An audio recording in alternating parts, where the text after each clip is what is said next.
copyright disclaimer under Section 107 of the Copyright Act 1976.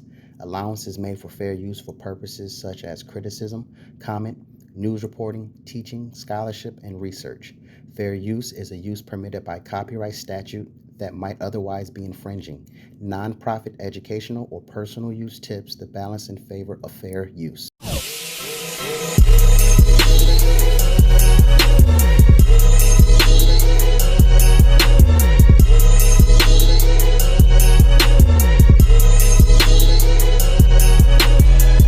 What is going on, everybody? Welcome back to another episode of Good Neighbors Podcast. I am one of your co-hosts, Andre. I'm the other co-host, Lamont. Thank you, everybody, for joining in. Welcome back. Happy St. Patrick's Day weekend. For real. What's this? It's gonna be post weekend. Post weekend. It's all love though, regardless, right? Absolutely. So, last week podcast was a little bit different. Yeah. Well, we tried to do something a little bit different, but we're trying to tweak it out. I'm gonna have some time now to really learn potting because I think we get in there. I think we're walking into something that's that we understand it now. Trying to figure out really how to do trying it. to like add pieces to it and learning and putting the puzzles together. So, what you got for us today, man? I know you wanted to hit us with some knowledge. Some Yep. We're gonna throw some darts. Yep. We're going to start off with what's going on right now today with banking. Yep. And what's going on with. I'm going to give some terminologies for everybody to look into and understand what's going on. Some of you may have heard about what's going on. Some of you may not have heard about what's going on. So what's been going on? What's been going on is what's titled bank runs. If you hear that terminology, what do you think? Bank runs. A bank running off with your money. Yeah. You said bank run, so that's what I'm That's what I think. So it's like somebody running off with your money. Okay, you close, and that's pretty dang close. Bank runs are a bank run or run on a bank occurs when many people withdraw their money from a bank because they believe the bank may fall into the near future. Okay. So you're hearing that. Okay, for instance, if you may have heard or may not have heard about the Silicon Bank issue that happened. Yeah, I definitely heard about it. So that's one major bank that has happened right now that basically was like, get your money in, you got your money in there or whatever. And they won't even let most people take their money out. This is what we're going to get to. So mind you, depending on how much money you got in there. Yeah, that's why I said I heard they wasn't letting some. Yeah. Certain money. Now, since you said that, say you already know that the bank is already going to fail. And you hear about issues with the bank if you have a little bit of chump change in there. And you like this. They call it something like, when it comes to stocks, like insider trading. Matter of fact, great example, Trading Places with Eddie Murphy and Dan Aykroyd. Remember when they were talking about pork bellies and orange juice and going up and going down, and they had insider trading stocks. They knew the stock was going to drop and it was going to raise, and they were putting their money into it and how much they were going to gain. That's a good example of insider trading. Now imagine that the same with banking. Okay. Me and you got a corporation. We get some notes passed to us. It's not looking good for your bank. Pull your money out. Yep. Now, I know. Now this is the crazy part. You tell me you give me the who's who of what's going on, and I pull my money out. Not only do I pull my money out, there's a couple other people that got the little info too. They get the info, they pull their money out, right? A few days in advance. But then you would have people that say so-called money strategy people that say there's nothing wrong with this bank. Make sure you put your money in. It's gonna be big. Yep. So now you throw your bread in there. Mm-hmm. You know what I'm saying? So now you like this. Hey man, they told me to put my money in it, and all of a sudden the bank drop or whatever. For people that don't know, I know we got some friends and everything that may not be too much into politics or the economy and everything. Myself too. Let's do it like this. I'm just saying. I'm not into it either. No, what I'm about to tell you, what I'm about to say, I'm gonna make you laugh. You ready? Mm-hmm. We from two different areas. Somebody that you know in your area I'm cool with, or possibly a relative to. We gonna go out, right? Mm-hmm. That person that I'm cool with, or the person that's a relative to me, tell me, "You going out this weekend?" And I'm like, "Yeah." And he says, "Yo, don't go there, man. I'm about to run up in the whole spot." I go, and I'm about to rob the whole place. And I go, "Word?" And he go, "Yeah." And I tell you, because you from his area and you know and you cool with him, "Yo, don't go out this weekend." Mm-hmm. And you go, "Word?" And I'm like, "Yo, don't go out." And you go, "All right." So everybody else then got their pockets stacked, except for the people that were in the know.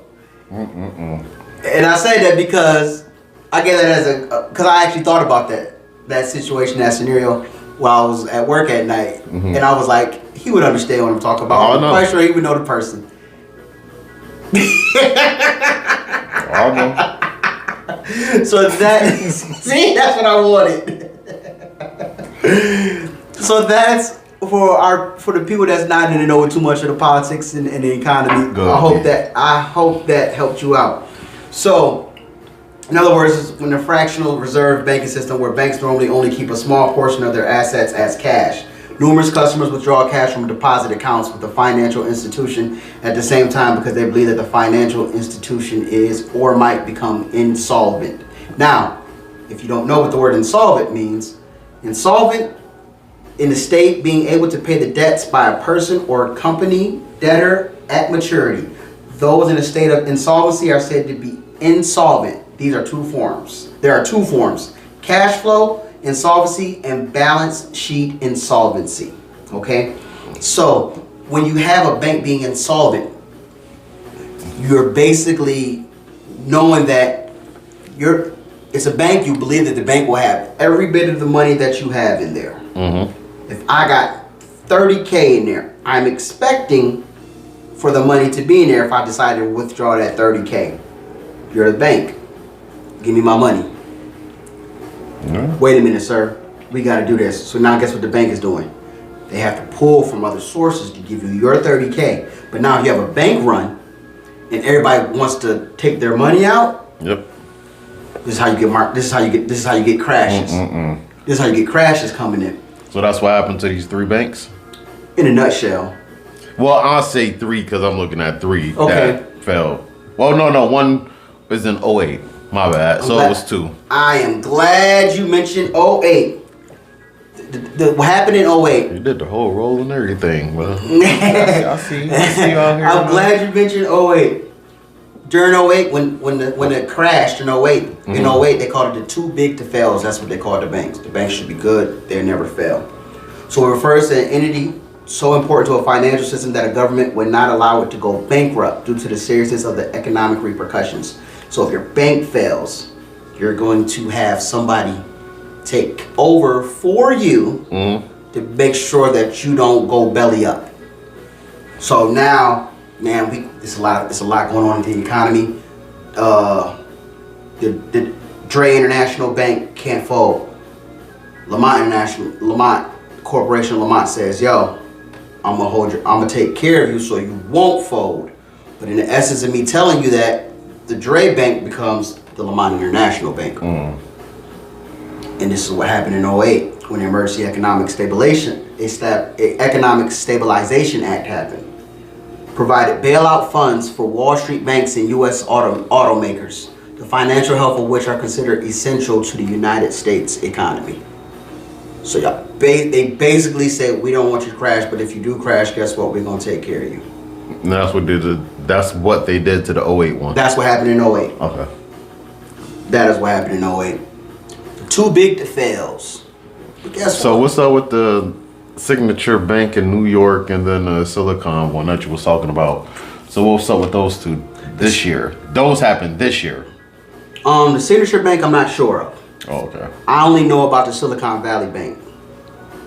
And this is what's been going on with the Silicon Valley banking, that had a lot of people that had a little bit of money inside of it, that had of somewhat prominence. So that happened in 3 days between each other. Too. So now if you are somewhat in the know, or not even in the know, you listening, you hear this stuff, Signature Bank. First thing you're going to do is try and withdraw your money from the bank. You're going to be like, oh shoot, let me get this bread out, man. And they tell you, okay, you're going to have to wait for a minute. We're going to come to you when we get everything and all your funds and everything. Now, let's take it to, now mind you, we had this conversation before about what actual money is. And this is a full service commercial bank. Mm-hmm. So, was Silicon Valley a commercial bank too? Oh, okay. So this is a regional. It's a regional bank. Okay. Okay. And then what was we doing? Silicon. We're doing the Silicon Valley Bank. Now that you have people that, now mind you, you might have a decent amount of money inside of there. What was asked by... Is that, look, that's not, why, is this, was they the ones talking about it in Toronto, or was that? No. The Silicon Valley Bank was in California. Okay, for some reason, I have no idea why. Did I put that in wrong? Listen to the name. Silicon Valley. Bigwigs. What would you call them? App creators, things of that nature. You know what I'm saying? Mm-hmm. So, now, there's a woman by the name of Janet Yellen, who's a Treasury Secretary. And they asked her, would the people that got the bailouts, the bigwigs, since they were bailed out, the regular people that had their money in there, would they get the same treatment? She basically said it in a nutshell, no.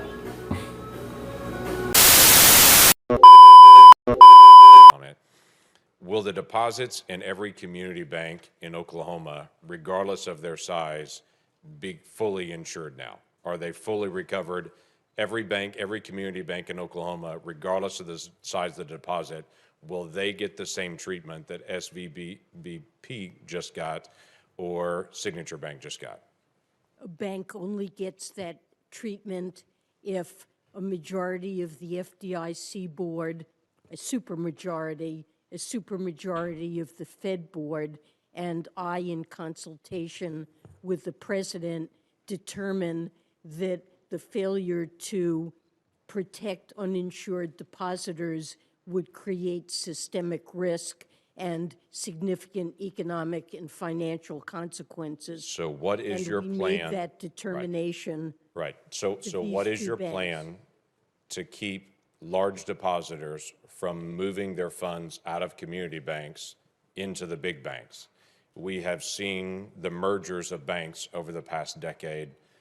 I'm concerned you're about to accelerate that by encouraging anyone who has a large deposit in a community bank to say, we're not going to make you whole, but if you go to one of our preferred banks, we will make you whole at that point. Look, I mean, that's certainly not something that we're encouraging. That is happening right now. That is happening because depositors are concerned about the bank failures that have happened and whether or not other banks could also No, fail. it's happening And because you're it's- fully insured no matter what the amount is if you're in a big bank. You're not fully insured if you're in a community bank. Well, you're not fully insured. You know what I'm saying? Gotta love them now. But this is what happens when people are in certain positions, are where they are. and they recycle positions, but they don't recycle, but they recycle them into a position. See, when you think people get outed and stuff, you think they go back into obscurity and you never heard about them. No, they go to another location and still complete the same nonsense they were doing before. You know what I'm saying? Mm-hmm. So the treasury secretary, right? She's a treasury secretary, right? Now, you are in charge of how the money is distributed, right? Now, the funny part about when you have these people that have these jobs, you say, oh, she's the treasury secretary, right? But then you find out where she worked at before that. And she was the vice chair of the Federal Reserve. Gotta love it. You gotta love it. And it's like, wait a minute. So you know how the money should work, so you should be giving me a better outlook on what's going on. Mm-hmm. But no, we just recycle jobs and put people in certain positions where they can still continue the same BS. Gotta love it. Gotta love it. So that's what we have when it comes to bank runs and too big to fails. It's all intertwined with each other. So do you think people should keep their money in the banks, or do you think people should not worry? Do you think people should have other outlets? What do you think? I believe people should have other outlets. Or do you think we should spread our money out in the different baskets? You know what I mean? Like, as far as having outlets? Because the first part. Now, what if you here's the question. Okay, so here's my question. Mm-hmm. Is it wise to have multiple banks? Because it all can happen at the same time. Absolutely. But this is, now that we're in the year 2023, this is my thoughts, not Andre's thoughts, not the thoughts of the good, and this doesn't reflect on the Good Neighbor Show podcast. When certain things like this are done, especially now in the 2023, mm-hmm. you have to be prepared, because we just mentioned the bank being insolvent. So you would have someone say, see, the bank's having these issues with your money. You might lose your money. So what we're going to do is we're going to go to a cryptocurrency. So now if you would invest into this cryptocurrency, and we will make this a permanent thing for everyone, some people will be like, okay, cool. But you have to understand, if they make this an actual currency, this digital currency, now your money is being tracked and traced. This is why they're trying to do this much damage. They be doing so much. They slick. This is why they're doing so much damage to the dollar. Even though the dollar don't mean nothing. We had this conversation before. It's not backed by anything. But they understand that the power that the dollar still has. Do you think that they tell you they tell you that and they don't tell you that? Because some people tell you that you shouldn't invest, or no. You shouldn't save a lot of money in the bank. You should just invest. They say you should keep some money, for emergencies or whatever like that, pay bills and stuff like that. But a lot of people say if you're trying to get returns and all that, you should be investing in other things. Or putting your money in savings. Yeah. Or putting your money in savings, and it's not. So it's like they tell you that it's not worth anything. As long as you keep it, it ain't worth much. Ain't worth it. You can attain a lot of it, right, and then reinvest in other different things, other entities and other currencies. But overall, you keep on. You think you could just hold 100 billion and just be like, I got 100 billion. Okay. Now, if you got 100 billion plus investments and stocks and all that other stuff, that's probably worth 100 billion. That's a whole different ball game, probably. Now, when before Germany rose to power, they destroyed their currency. You know what I just noticed? Sorry to cut you off. I gotta step my game up with history and politics, because you just be crushing me, man. No, not even that. Let me see if I can remember the quote. It doesn't matter if you're involved in politics. It doesn't mean that politics won't be involved with you. Yeah. Because it's going to affect you in one way or another. That's good. That's okay. You know what I'm saying? I don't worry about what's going on, but guess what? Everything you do in your everyday life, it's some way, shape, or form. I'm not saying that you have to get involved with politics, but to know something. Yeah, I know something. I just don't know. I'm not saying that you don't know. Like, I'm just basically saying, even at work, you know, they be throwing the name dropping and stuff like that, and you just be like, all right, let me just, you know, you got to start knowing at least what's going on. At least know what's you going ain't gotta on. know Walking everything. around the snake, the rat, the cat, the dog. How you gonna be seeing if you living in a fog? But even if you don't, it's something that you should know or pay attention to. The little homie fell. Dang, Naruto. Naruto fell on me. This is how. Here we go. This is how Hitler got into power. And people don't want to hear this, but this is the truth. Hitler didn't take over. Hitler was elected by the people.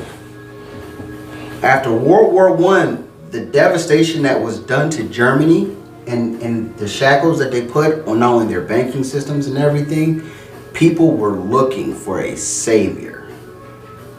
And you had somebody like Adolf Hitler that came and promised these people to get them out of debt, to make them back to superiority before he went off the rails. But for the most part, Hitler was elected. And Germany had, after World War I, Germany had to pay so much money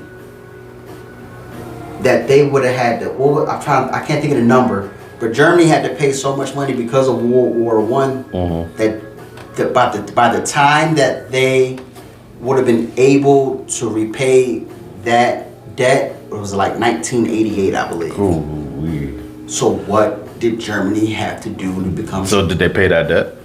Jesus Christ, it's 2023. So well, let's think. Now, I'm glad you said that. How did they pay that debt?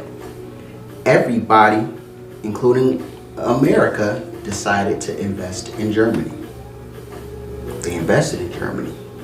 We're talking about from Henry Ford, from the car company. We're talking about IBM. We're talking about the Bird's Eye family. We're talking about people that invested in Germany and made Germany strong again.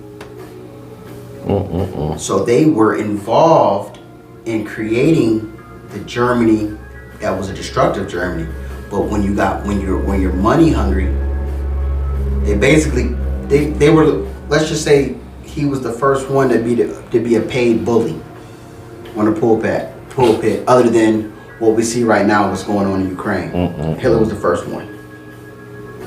So did they pay that debt? Yeah, they paid that debt because everybody was investing in them. All the railways, all the tanks, Coca-Cola, all of them. They were able to pay that. So now you're seeing the dollar. Pretty interesting. You're seeing the money drop now. It sounds a little crazy. Are we looking for somebody to help save us to come out of the ashes again?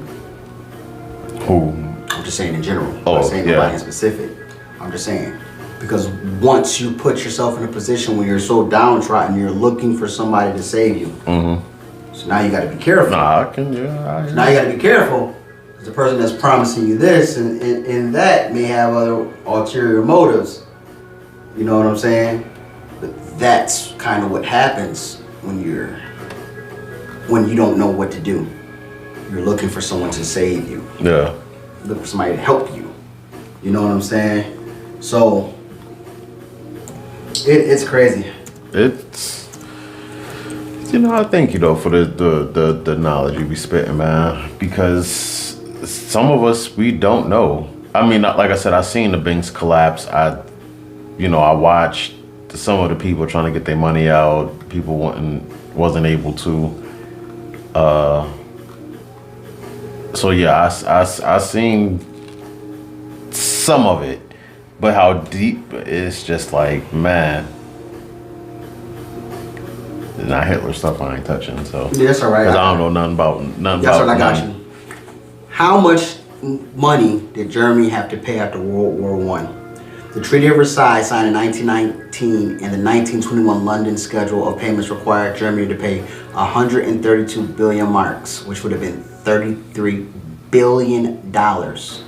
All values are contemporary unless otherwise stated, and reparations to cover the civilian damage caused during the war.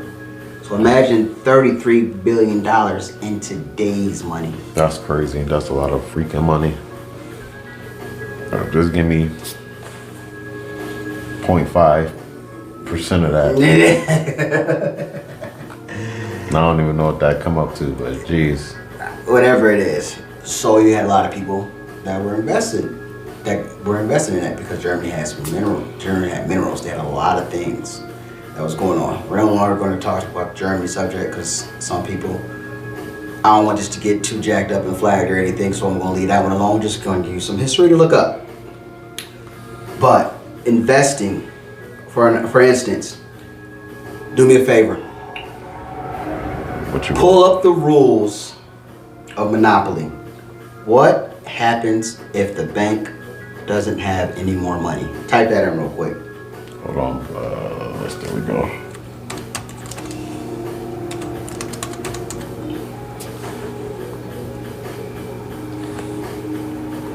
See if